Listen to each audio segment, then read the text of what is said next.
Matilda by Roald Dahl. Chapter 11, Bruce, Bogtrotter and the Cake. "How can she get away with it?" Lavender said to Matilda. "Surely the children go home and tell their mothers and fathers. I know my father would raise a terrific stink if I told him the headmistress had grabbed me by the hair and slung me over the playground fence." No, he wouldn't, Matilda said, and I'll tell you why. He simply wouldn't believe you. "Of course he would." He wouldn't, Matilda said, and the reason is obvious. Your story would sound too ridiculous to be believed, and that is the Trunchbull's great secret. "What is?" Lavender asked. Matilda said, Never do anything by halves if you want to get away with it. Be outrageous. Go the whole hog.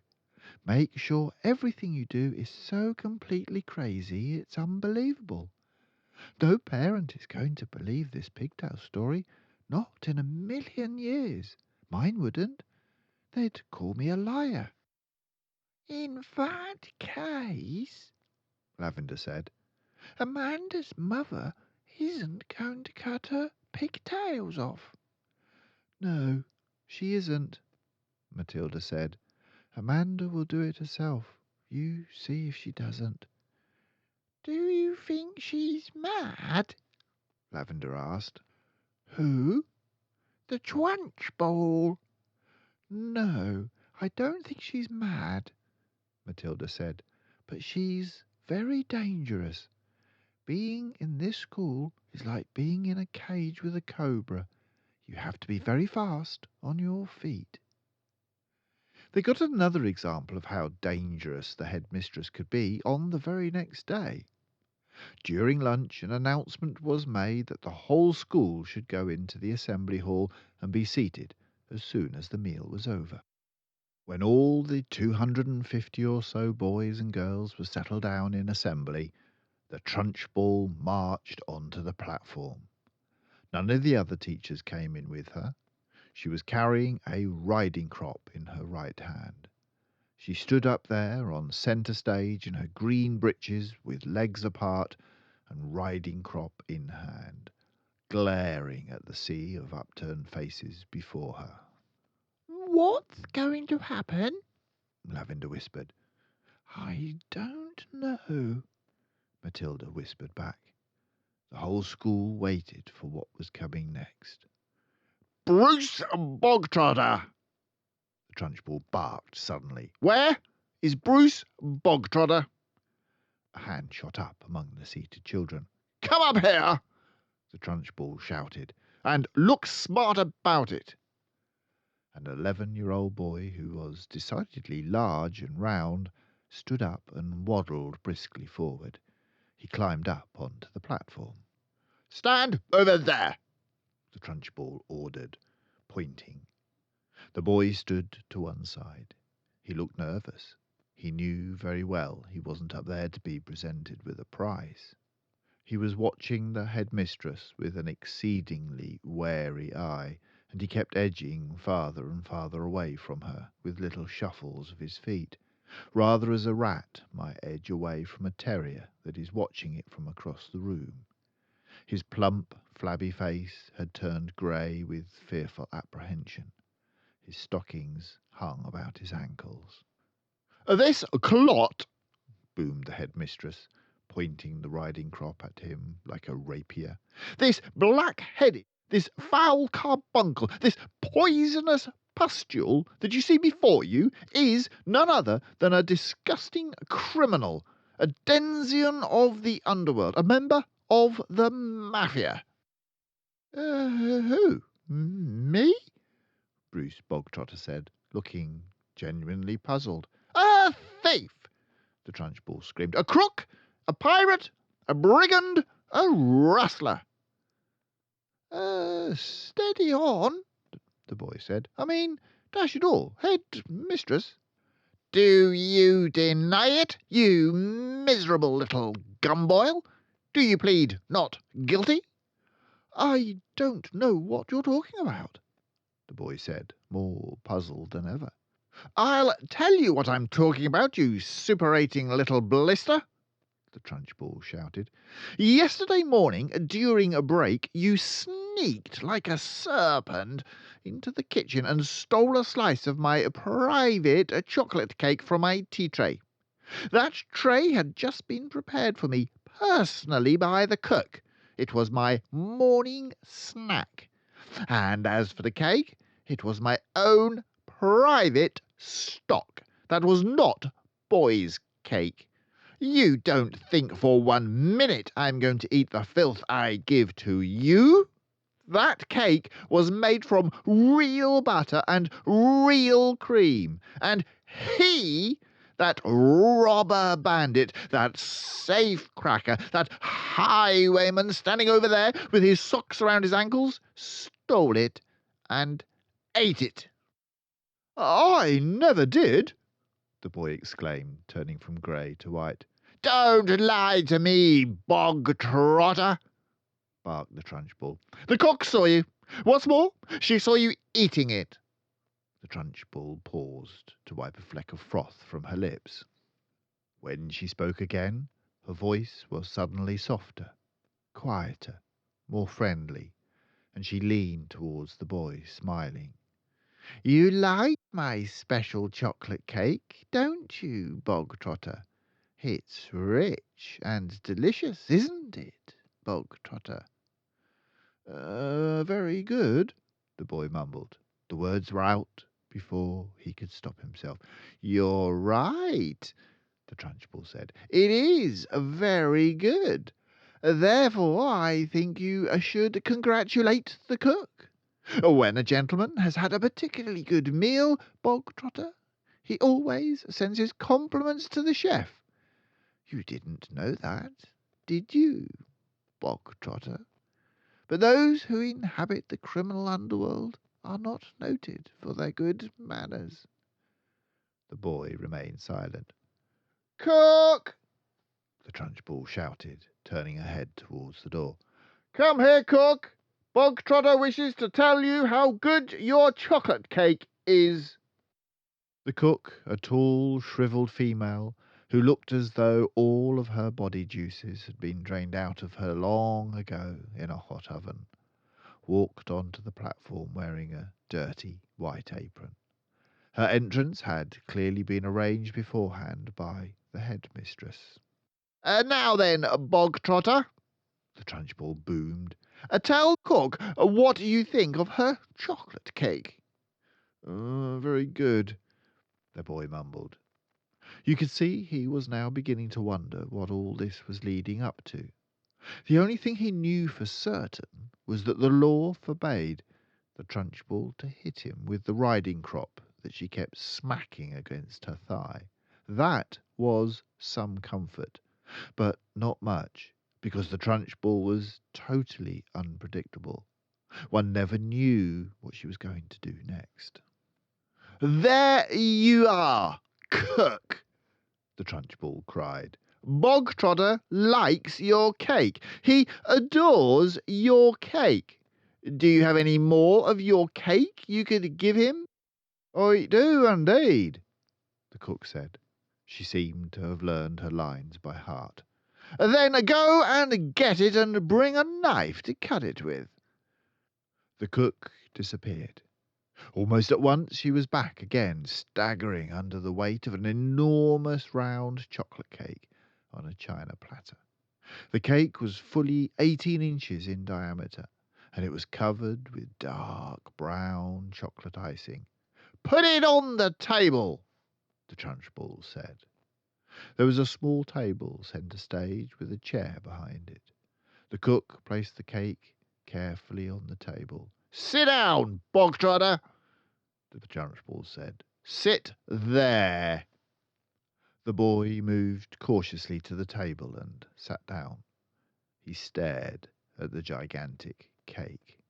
"There you are, Bog-Trotter," the Trunchbull said, and once again her voice became soft and persuasive, even gentle. It's all for you, every bit of it. Has you enjoyed that slice you had yesterday so very much? I ordered cook to bake you an extra large one, all for yourself."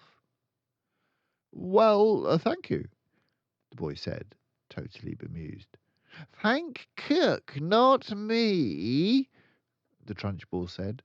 Thank you, cook," the boy said. The cook stood there like a shriveled bootlace, tight-lipped, implacable, disapproving. She looked as though her mouth was full of lemon juice. "Come on, then," the Trunchbull said. "Why don't you cut yourself a nice thick slice and try it?" What now?" the boy said, cautious. He knew there was a catch in this somewhere, but he wasn't sure where.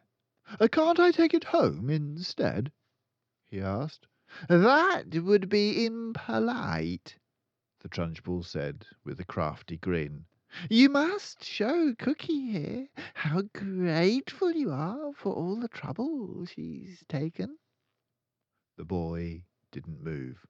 "Go on, get on with it," the Trunchbull said. "Cut a slice and taste it. We haven't got all day."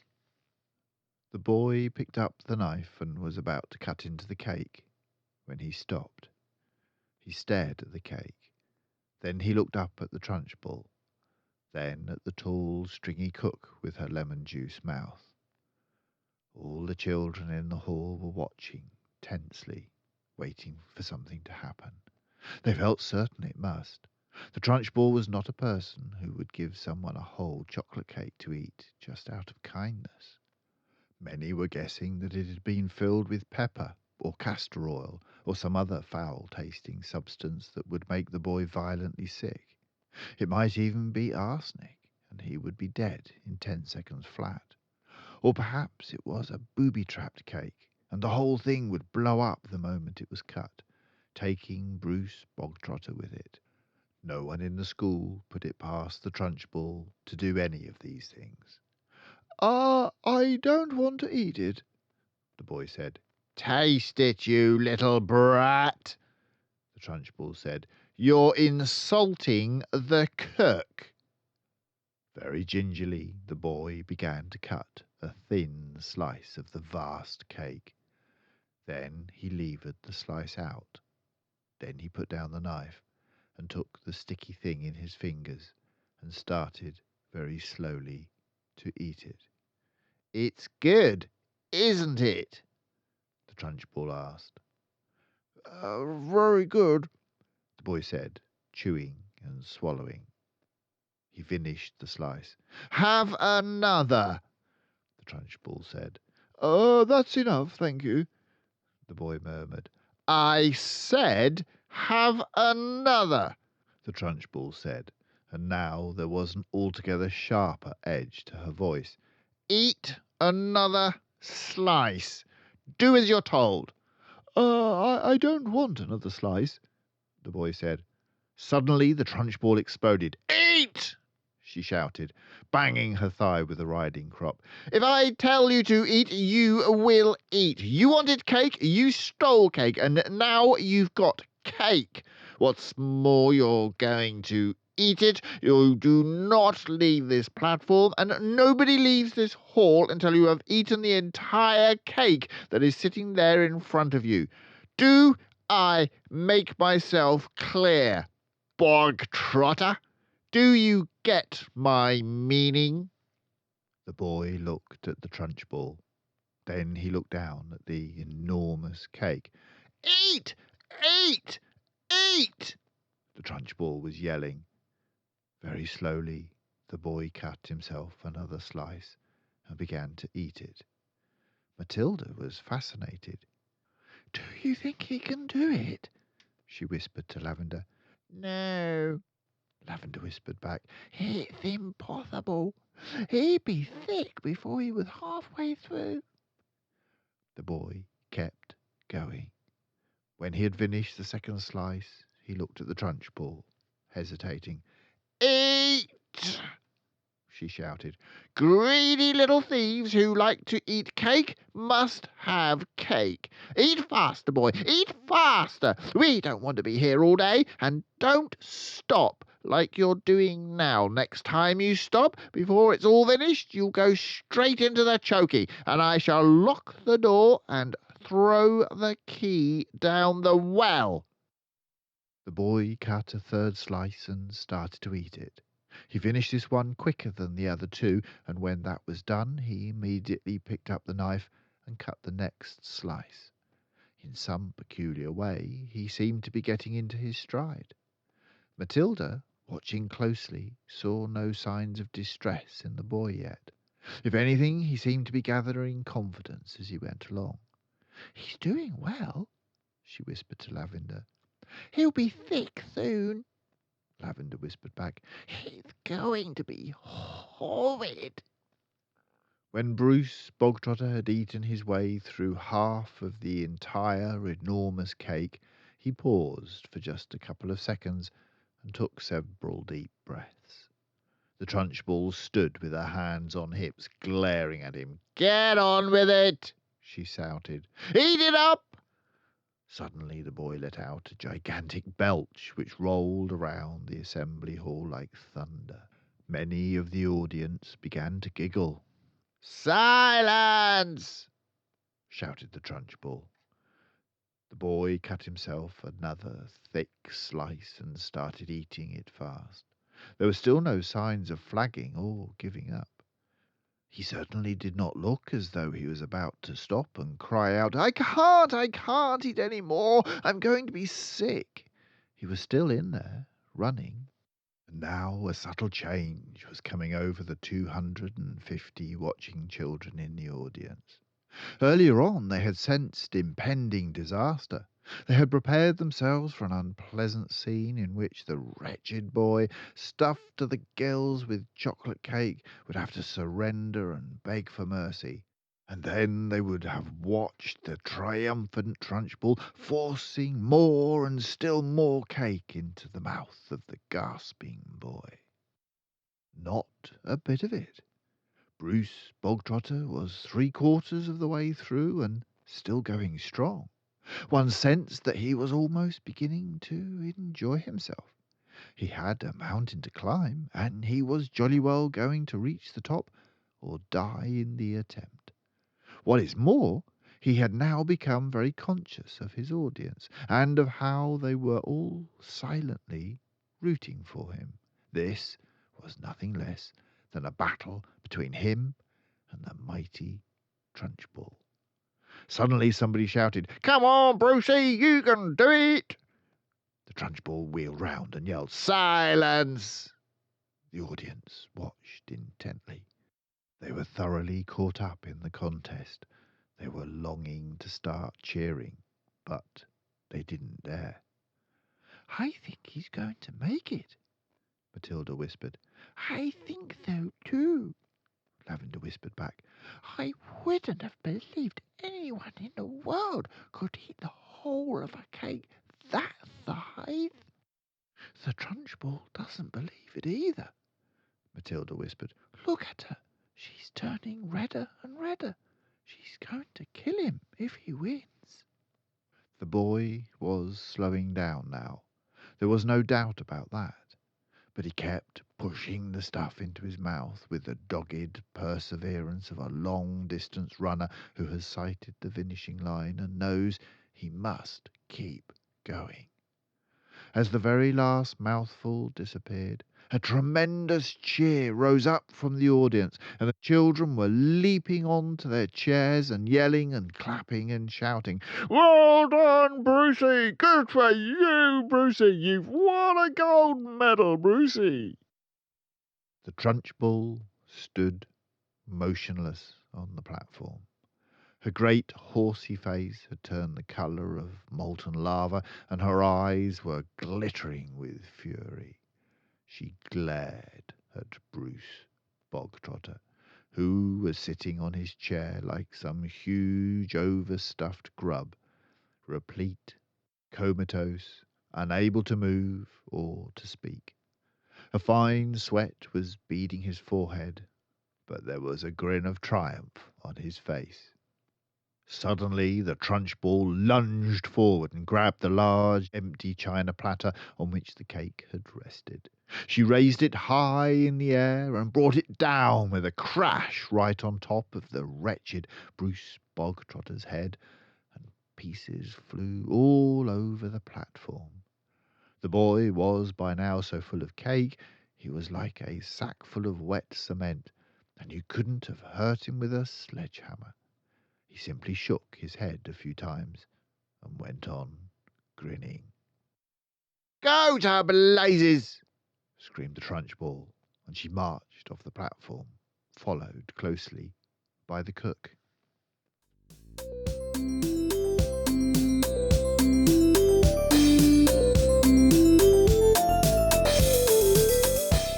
Thank you for listening to Grandad Ork.